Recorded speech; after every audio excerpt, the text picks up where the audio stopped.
नमस्कार, बहुत बहुत स्वागत है न्यूज 21 में आप सबका। आपके साथ मैं हूं रितिका पांडे। हमारा स्पेशल बुलेटिन देख रहे हैं अपना उत्तर प्रदेश और खबर आ रही है जहां बता दें नगर निगम सदन की कार्रवाई शुरू हो गई है, जी आपको बता दें, जिसमें वित्तीय वर्ष 2025-26 के लिए 28.35 अरब रुपए का बजट पेश करने का प्रस्ताव रखा गया है।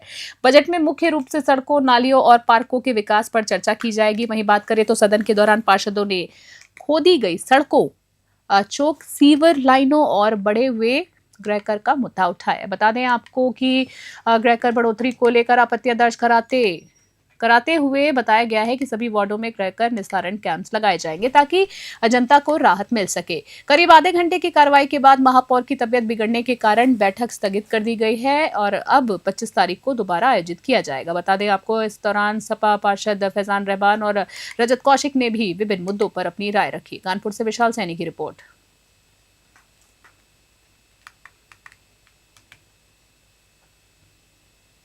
खबर देख रहे हैं जहां समाजवादी पार्टी के वरिष्ठ नेता आजम खान पहली बार मीडिया के सामने आए हैं और अपनी बात रखी। उन्होंने मुकदमा को लेकर कहा है कि जहां तक मुकदमे का सवाल है, अगर उनमें दम होता तो मैं आज बाहर नहीं दिखता। इसी बीच आपको बता दें, छोटी अदालत से लेकर सुप्रीम कोर्ट तक मुझे इंसाफ मिलने की उम्मीद है।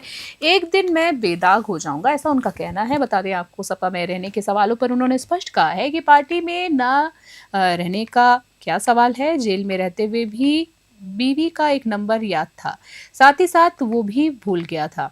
आपको बता दें, उन्होंने कहा है कि मीडिया ने अन्य सवाल पूछे जिनमें अखिलेश यादव का फोन, रामपुर सांसद मोहिबुल्लाह नदवी की गैरहाजिरी, हाईकोर्ट और सुप्रीम कोर्ट के मामलों के अलावा बसपा में जाने के सवाल भी शामिल थे। रामपुर से शाहबाज खां की रिपोर्ट देख रहे हैं।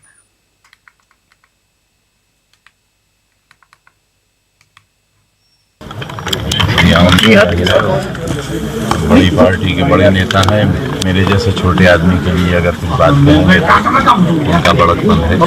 पार्टी के शीर्ष नेता आपसे मुलाकात करने नहीं आए हैं, यहाँ तक कि स्थानीय सांसद भी जो हैं वो अभी तक मुलाकात करने नहीं आए हैं, क्या कहेंगे? याद किसका?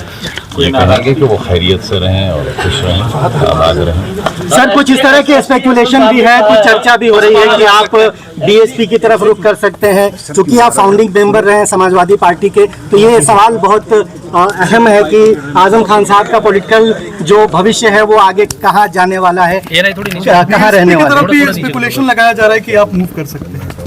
हमारे पास एक चरित्र नाम की चीज थोड़ा नीचे, और उस चरित्र का ये मतलब नहीं है कि हमारे पास कोई पद होता हो। पीछे कर लीजिए भाई थोड़ा। लोग प्यार करें, इज्जत करें और हम बिकाऊ माल ना हो, ये हमने साबित कर दिया है। बेशक हमें एसटी हसन साहब ने कहा कि हम मिलने नहीं जाएंगे, अगर वो बुलाएंगे तो हम आएंगे, क्योंकि आपने उनका टिकट कटवाया था।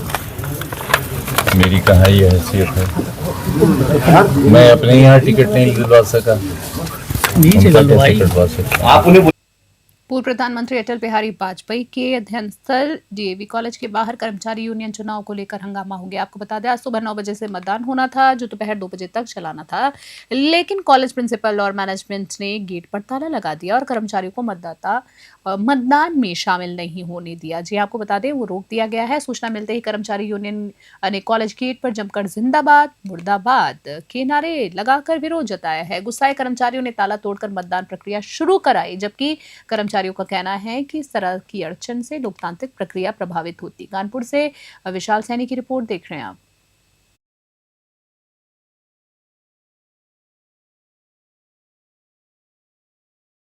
बता दें, मजनपुर तहसील के पाली गांव में मंगलवार की रात आग लगने से अफरा तफरी मच गई है। आपको बता दें, बड़कू की पत्नी फूलकली घर में खाना बना रही थी और इसी बीच तभी गैस सिलेंडर में आग लग गई और गैस सिलेंडर में आग लगने के बाद विस्फोट हो गया है। आपको बता दें, पड़ोसियों की मदद से आग पर काबू पाया गया है, जिससे जान बच सकी। हालांकि घर में रखा 50,000 रुपए, सोने चांदी के आभूषण और गृहस्थी का सामान जो है वो पूरा जलकर राख हो गया है। आपको बता दें, अनुमान जो है 2 से 2.5 लाख रुपए का नुकसान का आग के कारण बताया जा रहा है। पुलिस और स्थानीय प्रशासन ने घटनास्थल का दौरा कर आवश्यक कार्रवाई शुरू कर दी है। वहीं पड़ोसी ने पीड़ित परिवार को सहायता देने की पहल भी की है।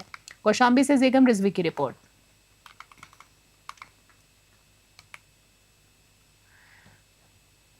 और वहीं खबर देख रहे हैं जहां आई लव मोहम्मद विवाद थमने का नाम ही नहीं ले रहा है। कानपुर से शुरू हुए इस मामले ने पूरे प्रदेश में विरोध प्रदर्शन शुरू कर दिया है। आपको बता दें प्रदर्शन हो रहा है जगह जगह, जहां 12 रबीउल अव्वल के मौके पर कानपुर में लगाए गए पोस्टरों के बाद पुलिस ने कई लोगों के खिलाफ मुकदमा दर्ज कर दिया है।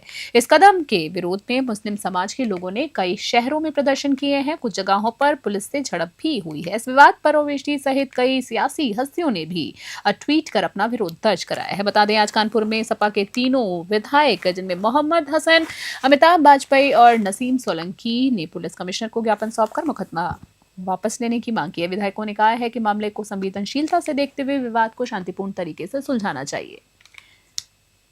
कानपुर से विशाल सैनी की रिपोर्ट।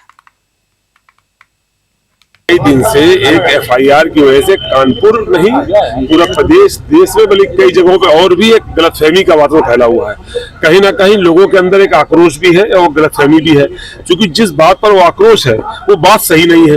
लोगों में ऐसा आक्रोश है किसी ने अपने पीर को, अपने जो ईश्वर को, अपने अल्लाह को लव यू कह दिया, उस पर गलतफहमी है, जबकि इस पर किसी को कोई आपत्ति नहीं होनी चाहिए। तो हर कोई अपने धार्मिक रूप से स्वतंत्र है। तो गलतफहमी की एफआईआर की वजह से पूरे देश दुनिया में कहीं ना कहीं भ्रांति का माहौल है। हम लोग आज इसलिए आए कि हम लोग पुलिस कमिश्नर से मिले। हम लोगों ने कहा ऐसी एफआईआर जो तथ्यात्मक नहीं है, जिसमें बवाल पेशेवर बवालकर्ताओं की वजह से हुआ है।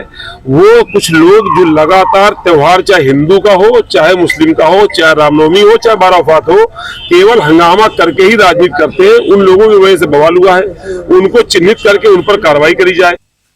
और अगली खबर देख रहे हैं बुलेटिन में, जहां बता दें पूर्व प्रधानमंत्री अटल बिहारी वाजपेयी के अध्ययन स्थल डीएवी कॉलेज के बाहर कर्मचारी यूनियन चुनाव को लेकर हंगामा हो गया है। आज सुबह 9 बजे से मतदान होना था, जो दोपहर 2 बजे तक चलना था, लेकिन कॉलेज प्रिंसिपल और मैनेजमेंट ने गेट पर ताला लगा दिया। आपको बता दें कर्मचारियों को मतदान में शामिल होने से रोक दिया गया है। वहीं सूचना मिलते ही कर्मचारी यूनियन ने कॉलेज गेट पर जमकर जिंदाबाद मुर्दाबाद के नारे लगाकर विरोध प्रदर्शन किया है। गुस्साए कर्मचारियों ने ताला तोड़कर मतदान प्रक्रिया शुरू कराई है, जबकि कर्मचारियों का कहना है कि इस तरह की अड़चन से लोकतांत्रिक प्रक्रिया प्रभावित होती। कानपुर से विशाल सैनी की रिपोर्ट। भैया क्या परिचय आपका? मैं हरगोविंद सिंह यादव, महामंत्री डीएवी कॉलेज कानपुर एवं मंडल अध्यक्ष कानपुर मंडल। आज क्या मामला हुआ? मामला ये हुआ है कि आज हमारा निर्वाचन 9 बजे से लेकर 2 बजे तक था। डीएवी कॉलेज के प्राचार्य और प्रबंधक ने गेट का ताला लगा दिया, ताकि ये हमारी समिति जो है आज से नहीं है, 60 वर्षों पुरानी समिति है। अगर ये ऐसा नहीं करेंगे, हम लोगों का आज मतदान होकर रहेगा। अगर ये ऐसे सोचते हैं, हमारी समिति खत्म करना चाहते हैं, यहाँ याचना नहीं अवरण होगा और संघर्ष महाभीषण होगा। साथियों, मैं आप लोगों से अनुरोध करना चाहते हुए भारी से भारी संख्या में कर्मचारी आ रहा है और चुनाव होगा। और इसी बीच बुलेटिन में अगली खबर देख रहे हैं। कानपुर पुलिस कमिश्नरेट की डीसीपी सेंट्रल की टीम को बड़ी सफलता मिली है। पुलिस ने रेलवे स्टेशन पर छात्रा से मोबाइल लूटने वाले 5 शातिर लुटेरों को गिरफ्तार कर लिया है। पुलिस के अनुसार बात करें तो छात्रा ट्रेन सर्च कर रही थी, तभी आरोपी मोबाइल छीनकर फरार हो गए हैं। घटना की सूचना मिलते ही सर्विलांस पुलिस और थाना काका देव की संयुक्त टीम ने ऑपरेशन त्रिनेत्र चलाकर सभी आरोपियों को पकड़ लिया है। गिरफ्तार आरोपियों के पास से लूटा हुआ मोबाइल, घटना में प्रयुक्त बाइक और स्कूटी भी बरामद की गई है। पुलिस ने आरोपियों की पहचान गोविंद, मंगू, ईशु, राहुल और निखिल के रूप में की है। सभी कानपुर निवासी हैं और पहले से कई मामलों में संलिप्त पाए रहे हैं। आपको बता दें संलिप्त थे, और डीसीपी सेंट्रल ने यह भी बताया है कि पुलिस इस पूरे मामले में और गहन जांच भी कर रही है। कानपुर से विशाल सैनी की रिपोर्ट।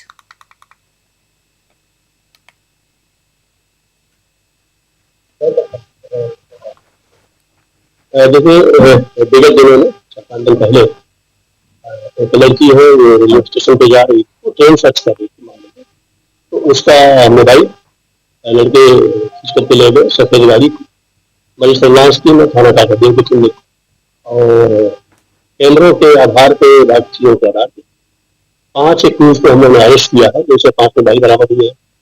जो मोबाइल छीना गया था वो भी मोबाइल बरामद हुआ। ये जो क्रिमिनल है ये रावतपुर के रहने वाले, जिनके अब तक 2 एक मुकदमे मिले हैं। डिटेल अभी हम और सर्च कर रहे हैं। तो ये पुलिस के द्वारा अच्छा प्रयास हुआ, तत्काल लग करके पूरी टीम को लग करके। खबर देख रहे हैं मंजनपुर थाना क्षेत्र के शमशादबाद चौकी अंतर्गत टडेची गांव में बुधवार सुबह एक दर्दनाक हादसा हुआ है। जी आपको बता दें, घर के बाहर सफाई करते समय गुड्डू मौर्य पंखा हटाते समय करंट की चपेट में आ गए और बेहोश होकर जमीन पर गिर पड़े हैं। सूचना मिलते ही परिजन और ग्रामीण ने उन्हें तुरंत जिला अस्पताल पहुंचाया, लेकिन चिकित्सकों ने उन्हें मृत घोषित कर दिया है। आपको बता दें, साथ ही साथ मृतक मुंबई में प्राइवेट नौकरी करता था और दुर्गा पूजा में अपने घर आया था। गुड्डू के 4 भाई हैं। घटना के बाद पूरे गांव में गम और शोक का माहौल है और पुलिस ने मौके पर पहुंचकर जांच शुरू करी है। कौशाम्बी से जेगम रिजवी की रिपोर्ट। मां चंद्रिका उत्सव समिति द्वारा आयोजित नवरात्रि कार्यक्रम में करीब 500 महिलाएं और किशोरियां तलवार लेकर गरबा नृत्य करती नजर आई हैं। आपको बता दें, कार्यक्रम का शुभारंभ की अगर बात करें तो अपर पुलिस अधीक्षक वंदना सिंह ने दीप प्रज्वलित करके किया है। वहीं प्रारंभिक की बात करें, परंपरा के अनुसार वेशभूषा में सजी महिलाएं ढोल नगाड़ों के थाक पर नृत्य करते और तलवारें लहराती हुई नजर आई हैं, जो महिलाओं की वीरता और सशक्तता का प्रतीक बन गया है। इसी बीच आयोजन समिति की राखी रावत ने बताया है कि इस गरबा का उद्देश्य महिलाओं में आत्मविश्वास और सुरक्षा के प्रति जागरूकता को भी फैलाना है। मिशन शक्ति 5.0 के तहत ये पहल महिलाओं को अपने सम्मान की रक्षा के लिए प्रेरित करती है। अपर पुलिस अधीक्षक वंदना सिंह ने कहा है कि बुंदेलखंड की महिलाएं हमेशा से ही वीर रही हैं और इस कार्यक्रम ने सुरक्षा, सम्मान और स्वावलंबन का संदेश दिया है। सुप्रीम कोर्ट अधिवक्ता सीमा पटनाहा सिंह ने इसको पूरे बुंदेलखंड के लिए प्रेरणादायी बताया है। महोबा से इफ्तिकार अली की विशेष रिपोर्ट। देखिए, इस समय पुलिस विभाग के द्वारा मिशन शक्ति अभियान 5.0 चलाया जा रहा है और इस गरबा कार्यक्रम में बड़ी संख्या में महिलाएं एकत्रित हुई हैं। यहाँ भी हमारे मिशन शक्ति कार्यक्रम से जुड़े हुए पुलिसकर्मियों ने जो हमारी हेल्पलाइन नंबर से उनका प्रचार प्रसार किया। ये शक्ति की उपासना का पर्व है और ये जिस तरह से इतनी बड़ी संख्या में लोग समन्वित रूप से इस प्रोग्राम को कर रहे हैं वो प्रशंसनीय है और यह शक्ति और समन्वय का प्रतीक है। मैं सभी को हार्दिक शुभकामनाएं देती हूँ। देखिए, सबसे पहले मैं धन्यवाद करूंगी कि मां चंद्रिका उत्सव समिति का, कि जिन्होंने आज हमारे क्षेत्र के इतने पिछड़े वर्ग, हमारा पिछड़ा क्षेत्र है और ऐसे पिछड़े क्षेत्र से महिलाओं को घर से बाहर निकालना ये बहुत ही चैलेंजिंग है और आज एक आंगन में इस मातृ शक्तियों को इकट्ठा करके इस पूरे बुंदेलखंड को एक संदेश दिया है कि अब महिलाएं भी, चाहे कहीं की भी महिलाएं हैं, वो पीछे नहीं हैं और मैं सभी का धन्यवाद करती हूँ और सभी को शुभकामनाएं देती हूँ कि इस पर्व में आकर सहभागिता निभाई, तो सभी का धन्यवाद। जिले के अरवल थाना क्षेत्र में एक दर्दनाक मामला सामने आया है, जहां 2 सगे भाई अपनी ही बहन के साथ कई वर्षों तक दुष्कर्म करते रहे। बता दें आपको, पीड़िता जब भी इस बात को माता पिता से साझा करती तो उन्हें उल्टा डांट कर चुप करा दिया जाता था। कुछ दिन पूर्व पीड़िता की शादी तय हुई। डरते सड़ते उसने मंगेतर और उनके परिजनों को अपने साथ हुए अत्याचार के बारे में बताया है। मंगेतर और उसके परिवार ने पीड़िता को न्याय दिलाने का भरोसा देते हुए थाने में शिकायत दर्ज कराई है। पीड़िता ने पुलिस को भाइयों के काली करतूत का वीडियो साक्ष्य दिखाया है। वहीं बात करें तो वीडियो और शिकायत के आधार पर पुलिस ने मामला दर्ज कर दोनों भाइयों को गिरफ्तार कर लिया है। हरदोई से अनिकेत कुमार की रिपोर्ट। कल दिनांक 23/9/2025 को थाना अरवल क्षेत्र की रहने वाली एक पीड़िता द्वारा अपने ही परिवार के 2 लोगों के विरुद्ध दुष्कर्म का आरोप लगाते हुए तहरीर दी गई।